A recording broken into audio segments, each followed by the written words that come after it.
So type of absorption is number 1, passive absorption. In passive absorption, no energy is used. Substances move along the concentration gradient, that is from high concentration to low concentration. So in passive transport, no energy is used. Substances move from high concentration to low concentration. That is, they move along the concentration gradient. Passive transport is further of 3 types. Simple diffusion means substances diffuse from high concentration to low concentration. Second, facilitated diffusion. What is facilitated diffusion? Means some carrier protein is required for the diffusion process, but energy is not used. So facilitated diffusion requires membrane protein. Substances move along the concentration gradient through membrane proteins called permeases. These membrane proteins which help in facilitated diffusion are known as permeases. And third type of passive transport is osmosis. Osmosis is the movement of water from high concentration to low concentration. So absorption of water as it moves from a hypotonic solution to hypertonic solution, that is in which the concentration, hypotonic solution in which the concentration of salt is less but water is more. Hyper, in which salt concentration is more but concentration of water is less. So absorption of water as it moves from a hypotonic solution to hypertonic solution through the semi-permeable or cell membrane. It is known as osmosis. Active absorption. What is active absorption? Active absorption is movement of a substance against the concentration gradient, that is from low concentration to high concentration with the expenditure of energy. That is known as active absorption. So movement of the substance against their concentration gradient with expenditure of energy. This active absorption also requires a carrier. It is also carrier mediated.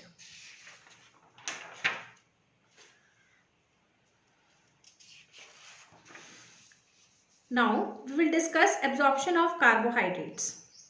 See, carbohydrates are broken down into glucose, galactose and fructose. So first, initially glucose and galactose are absorbed by simple diffusion. They are absorbed by simple diffusion initially, but when the concentration of glucose and galactose becomes less and it becomes more in the enterocyte, then glucose and galactose are also transported through active transport. They are transported through active transport. So initially glucose and galactose are absorbed by simple diffusion, that is passively to a small extent, but as the concentration of glucose and galactose decreases in the lumen, glucose and galactose are absorbed by sodium co-transport. This I will discuss later on. What is sodium co-transport? So major amount of glucose and galactose is absorbed by secondary active transport or sodium dependent co-transport.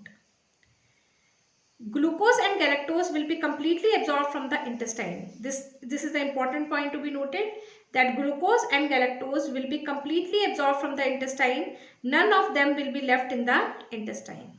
None of them will be left in the intestine. Fructose is absorbed by facilitated transport. This question was asked in NEET 4 to 5 years back, कि how fructose is absorbed in the intestine. So it is absorbed by facilitated transport. You can learn like this: F for fructose, F for facilitated transport. Then amino acids. Amino acids are also absorbed by sodium dependent co-transport, that is active transport. They are also absorbed by active transport, that is expenditure of energy. Now comes the absorption of fatty acid and glycerol. Fatty acid and glycerol are the breakdown product of fats. So fatty acid and glycerol are absorbed passively by simple diffusion. They are absorbed passively by simple diffusion. See, this is fatty acid or this is glycerol, and these are bile salts which are surrounding the molecule of fatty acid or glycerol. So this whole structure is of a micelle. This micelle will bring the fatty acid and glycerol near the edge of the intestinal cell of the small intestine. So these bile salts help only in ferrying, means they will bring the fatty acid and glycerol to the membrane of the cell of the small intestine. The fatty acid and glycerol will be absorbed, and these bile salts will again encircle or will again surround the some other fatty acid or some other glycerol molecule. The fatty acid and glycerol are transported to the surface of brush bordered cells and the bile salts surround another fat droplet. So bile salts have ferry activity, that is they are transporting fat droplets to surface of enterocyte and then become free to surround another fat droplet. These bile salts will be finally absorbed in the terminal part of the ileum. This point is very important, that these bile salts will ultimately absorb in the terminal part of the ileum.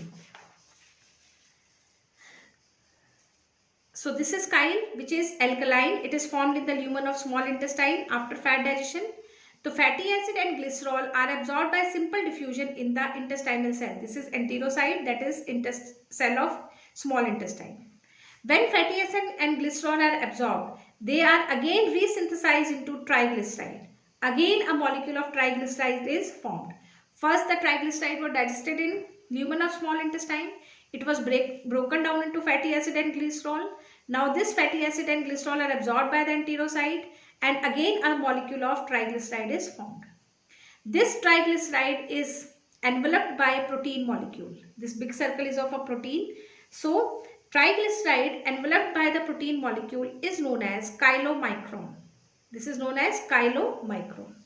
This chylomicron is absorbed by the lymph vessel, that is lacteal. See the size of the chylomicron. This chylomicron comes out of the enterocyte by exocytosis. Size of the chylomicron is big. It cannot enter into the blood vessel. Therefore, it is absorbed by the lacteal. On absorption of chylomicron, that is fat, the lymph becomes milky. Therefore, this vessel is known as lacteal, like milk. Size of chylomicron is big, therefore it cannot enter the blood capillary, but the permeability of lacteal is more, so it enters the lacteals. As the chylomicron enter the lacteal, the lymph becomes milky, white, so called lacteal. So this was absorption of fats. Therefore chylomicrons are lipoproteins, means lipid plus protein, formed in the enterocyte, that is intestinal cell, and transported into lacteals. Chylomicrons are lipoproteins formed in the enterocyte and transported into lacteals. Next we'll discuss about the assimilation part, that is food absorbed in the blood vessel or in the lacteal, how it is used by the body. So end products of digestion are absorbed and utilized for energy and various metabolic processes. Now we'll study gross calorific value. What is gross calorific value? Means when the food is burned in an instrument called bomb calorimeter, energy is released. So energy obtained when we burn food in bomb calorimeter is known as gross calorific value. But when we burn food inside the body, that is when the food is metabolized in the body, amount of energy released is known as physiological calorific value. It is known as physiological calorific value. Physiological calorific value is always less than gross calorific value because some amount of energy is released in the form of heat in case of when food is burned in the body. So gross calorific value of carbohydrate is 4.6 kilocalorie per gram, protein 5.65 kilocalorie per gram, and for fat it is 9.45 kilocalorie per gram. Physiological calorific value, the actual energy produced by the oxidation of food in body. For carbohydrates, physiological calorific value is 4 kilocalorie per gram, for proteins 4, fat 9.1. Carbohydrate, in case of carbohydrates, glucose is absorbed by the blood vessels. This glucose is converted into glycogen in liver.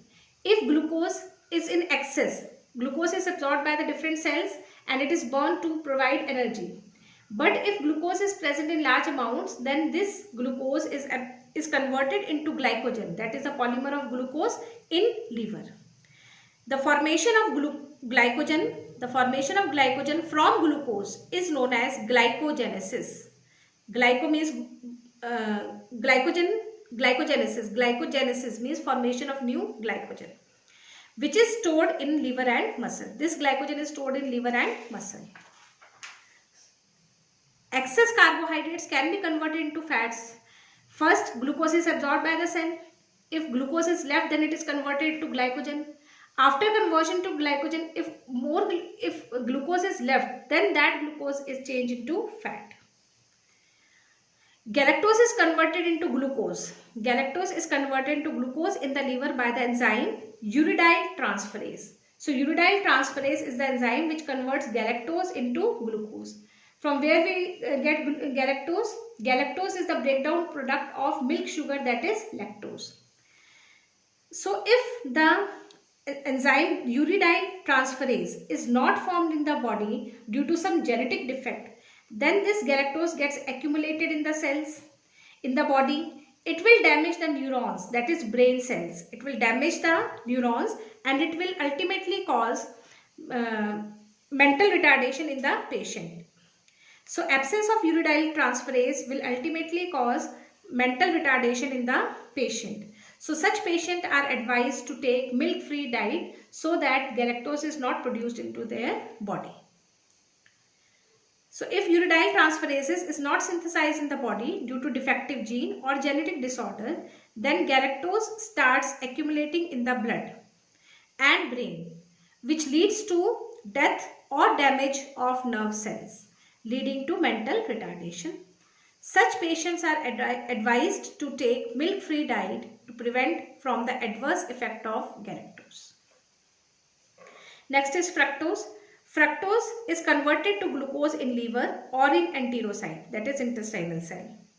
So galactose and fructose both are converted into glucose. Glucose is metabolized to release energy. If after metabolization also glucose is left, then it is converted into glycogen. If more glucose is there, then it is converted into fat. So this was the fate of glucose. Next, amino acids. So amino acids are the breakdown product of proteins. Amino acids are utilized for protein synthesis. There are 20 standard amino acids. How many standard amino acids are there? 20 means these 20 standard amino acids form different type of protein. Out of these 20 standard amino acids, 10 are essential amino acids. What are essential amino acids? Which are not synthesized in our body and must be supplied in diet. So essential amino acids are the amino acids which are not synthesized in our body and must be supplied in diet. They are 10 in number. They are phenylalanine. PHE is for phenylalanine. These are the abbreviation. We use 3-letter abbreviation for amino acid. Val is for valine. Tryptophan. Trip is for tryptophan. This is methionine, threonine, isoleucine, histidine, arginine, lysine, leucine. I'll repeat it again. Phenylalanine, valine, tryptophan, methionine, threonine, isoleucine, histidine, arginine, lysine, leucine. You can learn this mnemonics for learning these 10 name of these 10 essential amino acid. Mad will fly. Note down the spelling MATT. Mad will fly. Proteins are required for formation of muscle, cell growth, etc. Next is fats. Fats were broken down into fatty acid and glycerol. So similarly, as we have essential amino acid, we have essential fatty acids. What are essential fatty acids? The fatty acids which are not synthesized in our body and must be supplied in diet are known as essential fatty acids. They are nutritionally essential as they cannot be synthesized in the body. These essential fatty acids are 3 in number: linoleic, linolenic and arachidonic. Linoleic, linolenic and arachidonic.